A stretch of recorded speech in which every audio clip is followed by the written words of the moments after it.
If I were moving to Sarasota today, I would not start by asking which neighborhood is the best. I wouldn't ask where most people buy. I wouldn't ask what's trending.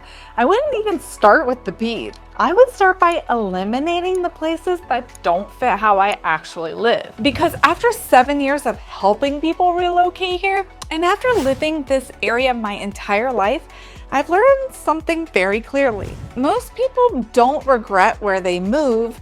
They regret why they chose it. They chose it because it sounded right, because it photographed well, because it checked boxes, and then daily life showed up. Traffic patterns they didn't anticipate, noise they thought they'd tune out, errands that felt simple on paper and exhausting in reality, growth they didn't realize was already approved. This episode is not about telling you where you should live, it's about walking you through how I would decide, knowing everything I know now. Not as advice, not as a recommendation list, but as a case study, because the most valuable thing you can do before choosing an area in Sarasota is understand how your own filters work. And most people don't do that until they're already living here. When buyers first arrive, they usually come in with a mental hierarchy. Beach first, walkability second, schools third. Price somewhere in there.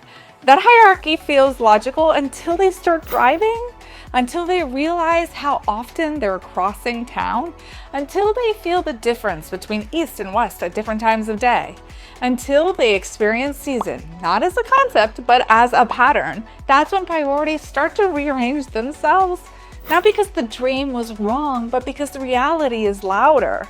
So if I were starting fresh today, here's what I would not do. I wouldn't anchor myself to a neighborhood before I understood how I moved through my day. I wouldn't commit to charm before I understood congestion. I wouldn't prioritize proximity before understanding pressure. Instead, I would set rules. Not rules about what I want, rules about what I'm not willing to tolerate. Because Sarasota offers a lot, but it asks for trade-offs in return. And the people who are happiest here aren't the ones who found the best area. They're the ones who chose the area that asked the least of them. In this episode, I'm going to walk through the exact filters I would use if I were relocating here today. Movement, environment, and long-term pressure. Then I'll talk through which types of areas I would immediately remove from consideration and which ones I would take seriously. Not because they're perfect, but because they align. And if you're watching this while planning a move, I want you to listen less for answers and more for resonance. Pay attention to the movements where you nod and the movements where you push back. That reaction is most honest data you'll get. Let's start with the first rule I would set before even opening a map. The first rule I would set for myself is this. I would not choose an area until I understood how often I move and when. Because Sarasota does not punish distance evenly. It punishes timing. 10 miles at the wrong hour can feel heavier than 20 miles at the right one. And most people don't learn that until after they've signed a contract. So if I were relocating today, I would spend my first few days here doing something very unglamorous. I would drive, not to showings, to errands, grocery store runs at 4:30 p.m. and school pickup windows, doctor's appointments in the mid-morning, and dinner plans after 6 p.m. I would pay attention to what roots tighten my chest and which ones disappear into the background, because the areas that work long-term are the ones you stop thinking about. For example, downtown Sarasota. On paper, it's ideal. Walkability, culture, restaurants, waterfront access. And for some people, that absolutely works. But I also know how downtown behaves at different times of the year. Season brings event traffic around Bayfront Park. Marina activity changes parking pattern. US 41 becomes unpredictable in short bursts. And if I knew I needed flexibility, spontaneity, and low friction, I would pause before committing there. Not because it's bad, because it's demanding. Now contrast that with neighborhoods like Southgate or Southgate Ridge. These areas don't market lifestyle, they function. From Southgate, you can head north, south, east, or west without penalty. You're not trapped behind a single corridor. You're not forced into peak routes every time you leave the house, and that opportunity matters more than most people think. Because once you live here, you're not commuting to the beach. You're commuting through your life. Another example is Gulfgate. Gulfgate sits in a pocket where errands cluster naturally. There's groceries, dining, services, all within a few minutes. And the streets are active, but just not chaotic.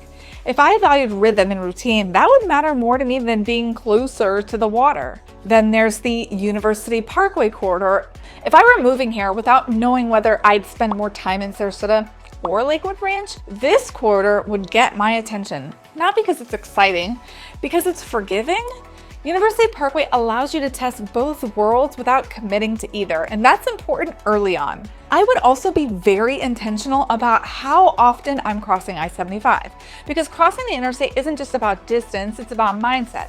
West of I-75 tends to mean older infrastructure, tighter spacing, stronger seasonality, and east of I-75 tends to mean newer homes, wider roads, longer drives, quiet evenings. Neither is best, but pretending they feel the same is how people end up frustrated.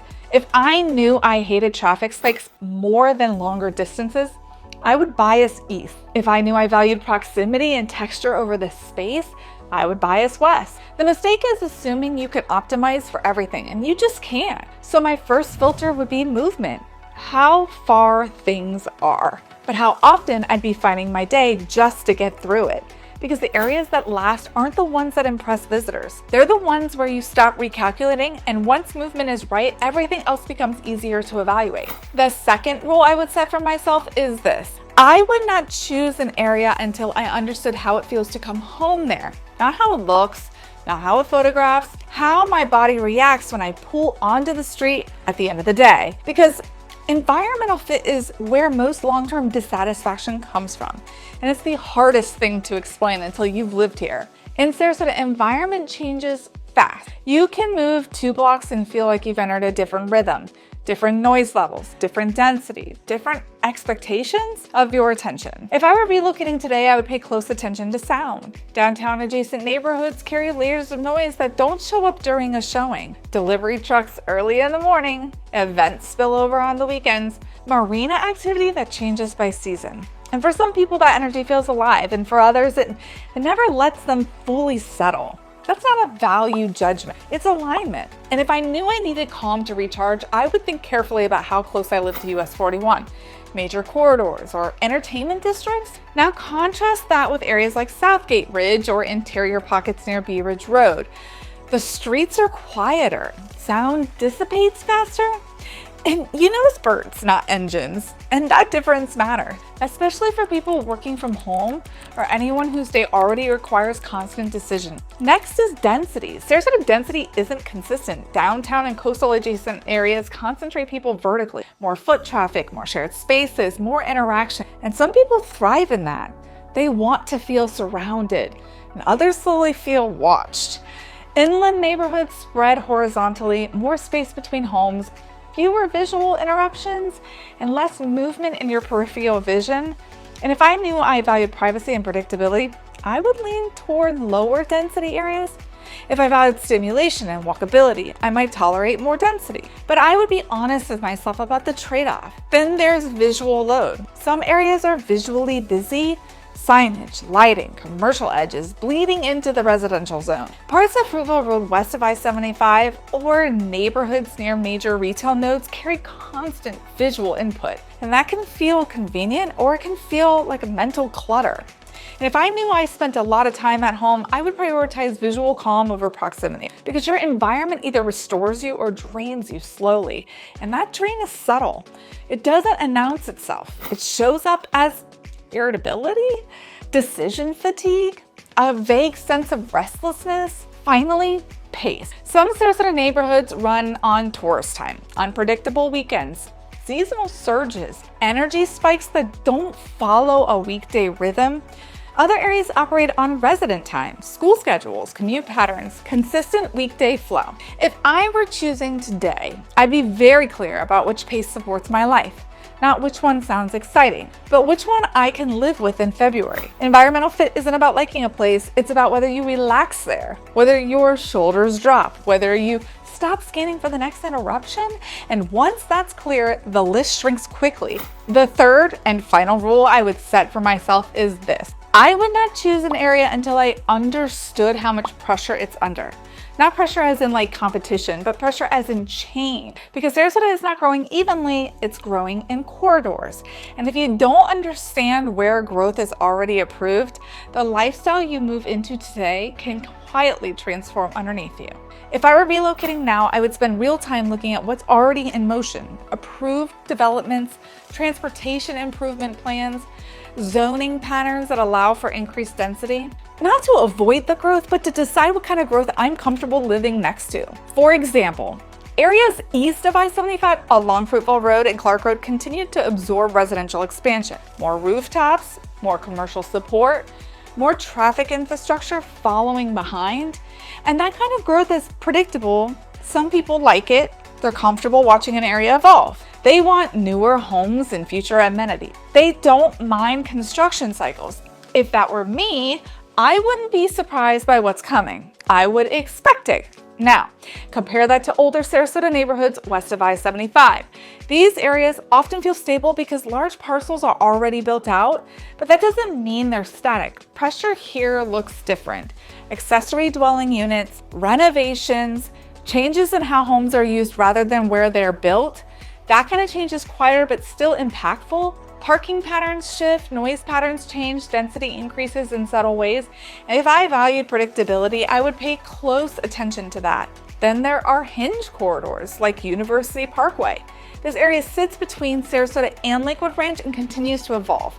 Retail expansion, medical campuses, residential infill, and if I choose this corridor, I would do so knowing that flexibility comes with ongoing adjustment. That's the trade. Downtown Sarasota is another example. Vertical density is planned and ongoing. That means more people, more services, more energy. If I loved urban life, I would see that as opportunity. If I needed consistency, I would hesitate. The mistake people make is assuming growth is either good or bad. It's neither. It's directional. And choosing an area without understanding its trajectory is how people end up feeling displaced without ever moving. So if I were choosing today, I would combine all three filters: movement, environment, pressure. And then I would remove areas that failed, even one of them. Not because they're wrong, just because alignment matters more than potential. Once that elimination happens, the remaining areas become clear. Not exciting, clear. And that clarity is what allows people to stop searching. That's when people land somewhere and stop questioning the decision, because the neighborhood supports their life instead of asking them to adapt constantly. If you're planning a move right now and your list keeps shrinking, that is not a problem. That is actually progress. Pay attention to the areas that keep surviving your filters. Those are the ones doing quiet work for you. In the next episode, I'm going to connect this decision-making process to cost, not just housing price, but what actually costs to live the life you're choosing in Sarasota. If this episode helped you think differently, subscribe. This channel is about clarity, not hype, and clarity is what helps you land somewhere that actually feels like home. Comment the area you're considering or the biggest cost question you're trying to answer. Subscribe for long-form grounded insight into Sarasota so you can choose with clarity, not pressure. Cost makes sense once lifestyle does.